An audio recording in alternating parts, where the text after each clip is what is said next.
Masa seorang Budi Ari dikasih tanda bintang Mahaputra Pratama? Sekarang gue tanya, apa jasa dia buat negara ini?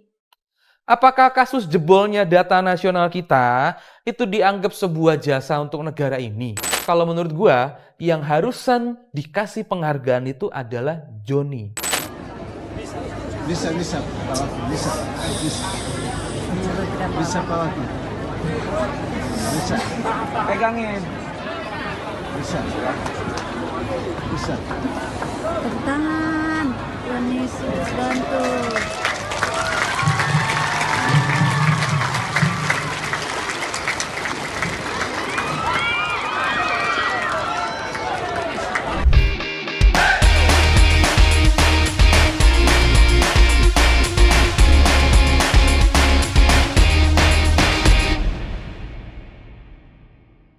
Sebelumnya gue mau ngasih tahu dulu apa itu bintang Mahaputra yang dikasih sama Jokowi ke beberapa tokoh kemarin di istana.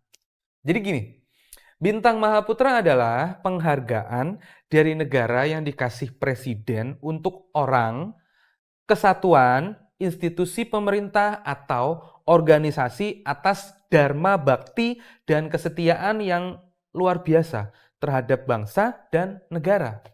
Nah, sebenarnya perkara Jokowi ngasih bintang tanda jasa buat orang-orang yang dianggap berjasa untuk negara adalah hal yang biasa aja. Karena tiap tahun juga sama. Tapi untuk yang kali ini, gua sebagai rakyat rasanya nggak bisa terima.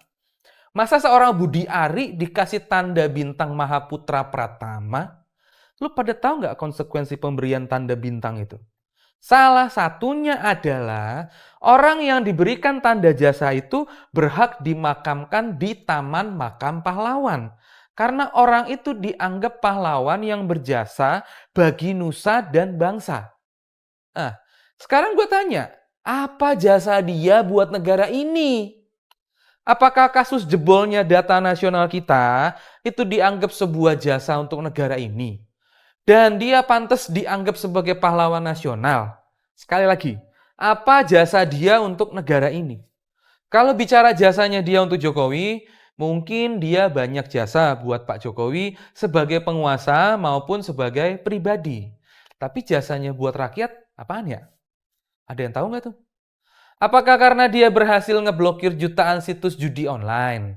Kami juga telah melakukan pemblokiran ribuan situs dan puluhan aplikasi serupa, termasuk yang menyerupai aplikasi game. Sejak bulan Juli tahun 2018 sampai 7 Agustus kemarin 2023, Kementerian Kominfo telah melakukan pemutusan akses dan takedown terhadap 886.719 konten perjudian online. Ada yang tahu nggak tuh situs apaan aja yang udah diblokir sama dia? Buka aja itu list yang katanya udah diblokir itu ke publik.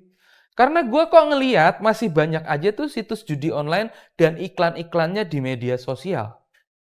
Pemberian tanda jasa itu emang haknya presiden. Kita juga nggak bisa apa-apa soal itu. Palingan ya cuman protes kayak begini doang. Jujur aja, gue berharap banget yang dikasih tanda jasa itu adalah orang-orang yang punya jasa kepada negara dan juga rakyatnya. Bukan jasa buat penguasa. Budi Ari ini kan emang dikenal sebagai relawan Jokowi yang berani pasang badan buat Jokowi. Ingat ya, buat Jokowi, bukan buat rakyat. Tapi enggak juga sih. Kalau nggak salah, tahun 2019 itu dia gosipnya pernah ngambek gara-gara nggak dikasih jabatan. Dan kayaknya juga waktu itu dia udah rencana pengen ngebubarin organ relawannya yang bernama Projo. Tapi mungkin Jokowi sendiri masih butuh, dalam tanda kutip, elusan manja dari Projo. Jadi akhirnya Budi Ari dikasih deh jabatan Wamendes. Dan akhirnya kita tahu sendiri, Projo nggak jadi bubar.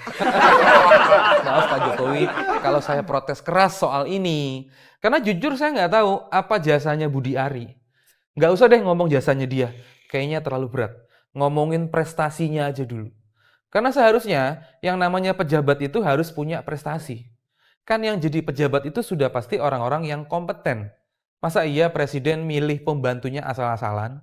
Ya kan? Coba kita lihat deh, selama dia jadi Wamendes, kelihatan nggak apa prestasinya Budi Ari?